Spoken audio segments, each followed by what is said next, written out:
My fellow Americans, 4 years ago, we launched a great national effort to rebuild our country, to renew its spirit, and to restore the allegiance of this government to its citizens. In short, we embarked on a mission to make America great again for all Americans. As I conclude my term as the 45th President of the United States, I stand before you truly proud of what we have achieved together. We did what we came here to do, and so much more. This week, we inaugurate a new administration and pray for its success in keeping America safe and prosperous. We extend our best wishes, and we also want them to have luck, a very important word. I'd like to begin by thanking just a few of the amazing people who made our remarkable journey possible. First, let me express my overwhelming gratitude for the love and support of our spectacular First Lady, Melania. Let me also share my deepest appreciation to my daughter Ivanka, my son-in-law Jared, and to Barron, Don, Eric, Tiffany, and Lara. You fill my world with light and with joy. I also want to thank Vice President Mike Pence, his wonderful wife Karen, and the entire Pence family. Thank you as well to my Chief of Staff, Mark Meadows, the dedicated members of the White House staff, and the Cabinet, and all of the incredible people across our administration who poured out their heart and soul to fight for America. I also want to take a moment to thank a truly exceptional group of people, the United States Secret Service. My family and I will forever be in your debt. My profound gratitude as well to everyone in the White House Military Office, the teams of Marine One and Air Force One, every member of the armed forces, and state and local law enforcement all across our country. Most of all, I want to thank the American people. To serve as your president has been an honor beyond description. Thank you for this extraordinary privilege, and that's what it is, a great privilege and a great honor. We must never forget that while Americans will always have our disagreements, we are a nation of incredible, decent, faithful, and peace-loving citizens who all want our country to thrive and flourish and be very, very successful and good. We are a truly magnificent nation. All Americans were horrified by the assault on our Capitol. Political violence is an attack on everything we cherish as Americans. It can never be tolerated. Now more than ever, we must unify around our shared values and rise above the partisan rancor and forge our common destiny. 4 years ago, I came to Washington as the only true outsider ever to win the presidency. I had not spent my career as a politician, but as a builder looking at open skylines and imagining infinite possibilities. I ran for president because I knew there were towering new summits for America just waiting to be scaled. I knew the potential for our nation was boundless as long as we put America first. So I left behind my former life and stepped into a very difficult arena, but an arena nevertheless with all sorts of potential if properly done. America had given me so much, and I wanted to give something back. Together with millions of hardworking patriots across this land, we built the greatest political movement in the history of our country. We also built the greatest economy in the history of the world. It was about America first because we all wanted to make America great again. We restored the principle that a nation exists to serve its citizens. Our agenda was not about right or left.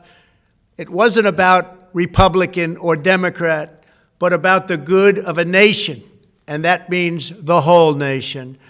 With the support and prayers of the American people, we achieved more than anyone thought possible. Nobody thought we could even come close. We passed the largest package of tax cuts and reforms in American history. We slashed more job-killing regulations than any administration had ever done before. We fixed our broken trade deals, withdrew from the horrible Trans-Pacific Partnership and the impossible Paris Climate Accord, renegotiated the one-sided South Korea deal, and we replaced NAFTA with the groundbreaking USMCA. That's Mexico and Canada, a deal that's worked out very, very well. Also, and very importantly, we imposed historic and monumental tariffs on China, made a great new deal with China. But before the ink was even dry, we and the whole world got hit with the China virus.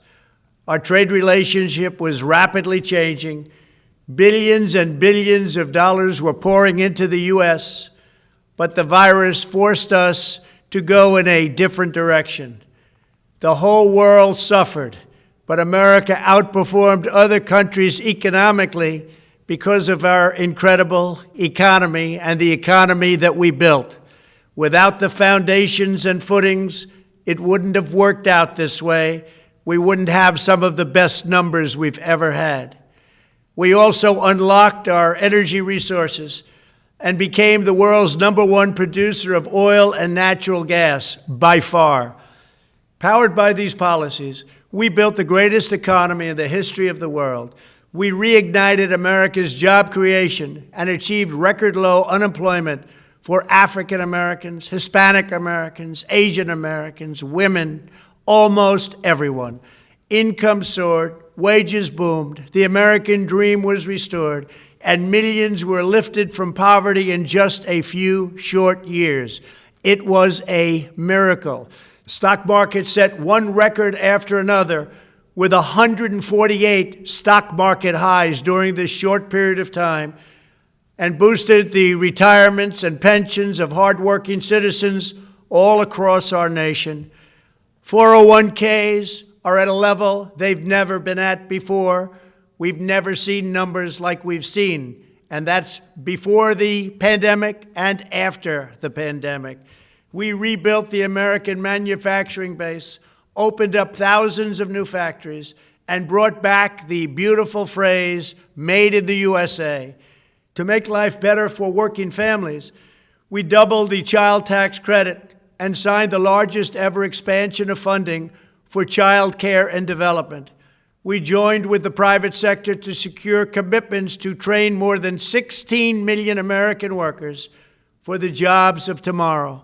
When our nation was hit with the terrible pandemic, we produced not one, but 2 vaccines with record-breaking speed, and more will quickly follow.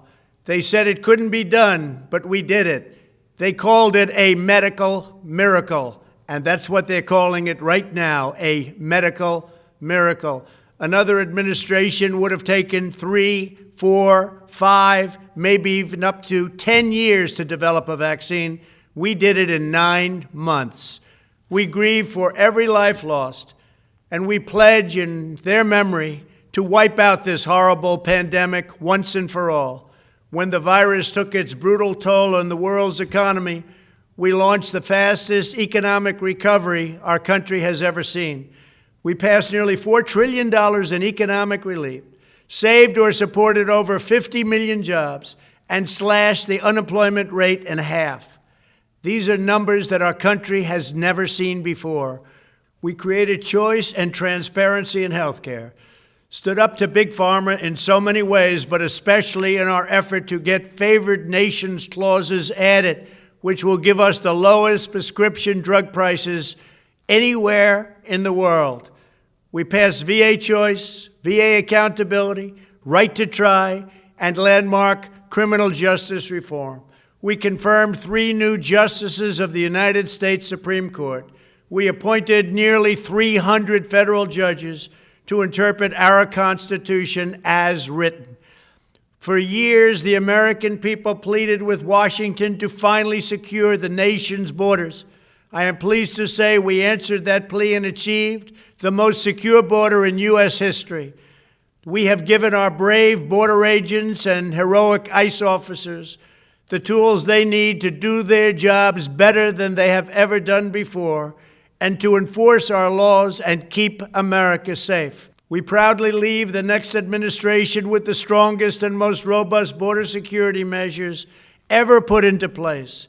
This includes historic agreements with Mexico, Guatemala, Honduras, and El Salvador, along with more than 450 miles of powerful new wall. We restored American strength at home and American leadership abroad. The world respects us again. Please don't lose that respect. We reclaimed our sovereignty by standing up for America at the United Nations and withdrawing from the one-sided global deals that never served our interest. And NATO countries are now paying hundreds of billions of dollars more than when I arrived just a few years ago. It was very unfair. We were paying the cost for the world. Now the world is helping us. And perhaps most importantly of all, with nearly $3 trillion, we fully rebuilt the American military, all made in the USA. We launched the first new branch of the United States Armed Forces in 75 years, the Space Force. And last spring, I stood at Kennedy Space Center in Florida and watched as American astronauts returned to space on American rockets for the first time in many, many years. We revitalized our alliances and rallied the nations of the world to stand up to China like never before. We obliterated the ISIS caliphate and ended the wretched life of its founder and leader, al-Baghdadi. We stood up to the oppressive Iranian regime and killed the world's top terrorist, Iranian butcher Qasem Soleimani. We recognized Jerusalem as the capital of Israel and recognized Israeli sovereignty over the Golan Heights. As a result of our bold diplomacy and principled realism, we achieved a series of historic peace deals in the Middle East. Nobody believed it could happen. The Abraham Accords opened the doors to a future of peace and harmony, not violence and bloodshed. It is the dawn of a new Middle East, and we are bringing our soldiers home. I am especially proud to be the first president in decades who has started no new wars. Above all, we have reasserted the sacred idea that in America, the government answers to the people. Our guiding light, our North Star, our unwavering conviction has been that we are here to serve the noble, everyday citizens of America. Our allegiance is not to the special interests, corporations, or global entities. It's to our children, our citizens, and to our nation itself. As president, my top priority, my constant concern, has always been the best interests of American workers and American families. I did not seek the easiest course. By far, it was actually the most difficult. I did not seek the path that would get the least criticism. I took on the tough battles, the hardest fights, the most difficult choices, because that's what you elected me to do. Your needs were my first and last unyielding focus. This, I hope, will be our greatest legacy. Together, we put the American people back in charge of our country. We restored self-government. We restored the idea that in America, no one is forgotten because everyone matters and everyone has a voice. We fought for the principle that every citizen is entitled to equal dignity, equal treatment, and equal rights, because we are all made equal by God. Everyone is entitled to be treated with respect, to have their voice heard, and to have their government listen. You are loyal to your country, and my administration was always loyal to you. We worked to build a country in which every citizen could find a great job and support their wonderful families. We fought for the communities where every American could be safe and schools where every child could learn. We promoted a culture where our laws would be upheld, our heroes honored, our history preserved, and law-abiding citizens are never taken for granted. Americans should take tremendous satisfaction in all that we have achieved together. It's incredible. Now, as I leave the White House, I have been reflecting on the dangers that threaten the priceless inheritance we all share. As the world's most powerful nation, America faces constant threats and challenges from abroad. But the greatest danger we face is a loss of confidence in ourselves, a loss of confidence in our national greatness. A nation is only as strong as its spirit. We are only as dynamic as our pride. We are only as vibrant as the faith that beats in the hearts of our people. No nation can long thrive that loses faith in its own values, history, and heroes, for these are the very sources of our unity and our vitality. What has always allowed America to prevail and triumph over the great challenges of the past has been an unyielding and unashamed conviction in the nobility of our country and its unique purpose in history. We must never lose this conviction. We must never forsake our belief in America. The key to national greatness lies in sustaining and instilling our shared national identity. That means focusing on what we have in common, the heritage that we all share. At the center of this heritage is also a robust belief in free expression, free speech, and open debate. Only if we forget who we are and how we got here could we ever allow political censorship and blacklisting to take place in America. It's not even thinkable. Shutting down free and open debate violates our core values and most enduring traditions. In America, we don't insist on absolute conformity or enforce rigid orthodoxies and punitive speech codes. We just don't do that. America is not a timid nation of tame souls who need to be sheltered and protected from those with whom we disagree. That's not who we are. It will never be who we are. For nearly 250 years, in the face of every challenge, Americans have always summoned our unmatched courage, confidence, and fierce independence. These are the miraculous traits that once led millions of everyday citizens to set out across a wild continent and carve out a new life in the Great West.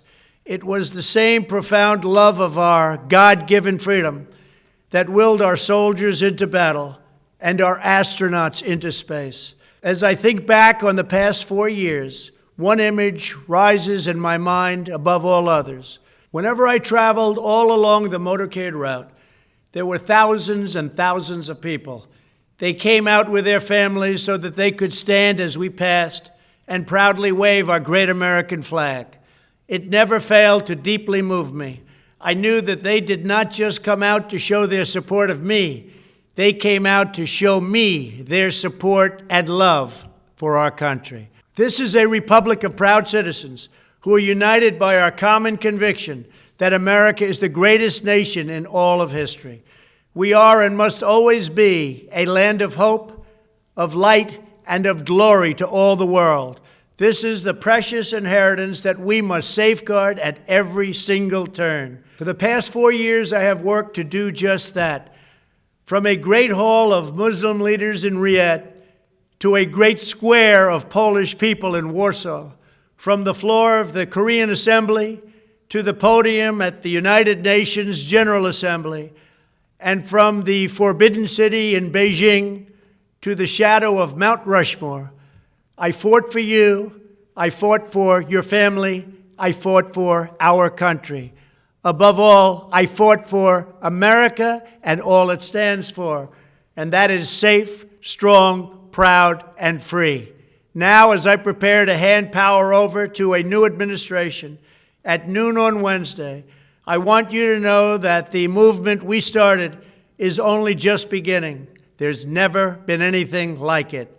The belief that a nation must serve its citizens will not dwindle, but instead only grow stronger by the day. As long as the American people hold in their hearts deep and devoted love of country, then there is nothing that this nation cannot achieve. Our communities will flourish, our people will be prosperous, our traditions will be cherished, our faith will be strong, and our future will be brighter than ever before. I go from this majestic place with a loyal and joyful heart, an optimistic spirit, and a supreme confidence that for our country and for our children, the best is yet to come. Thank you and farewell.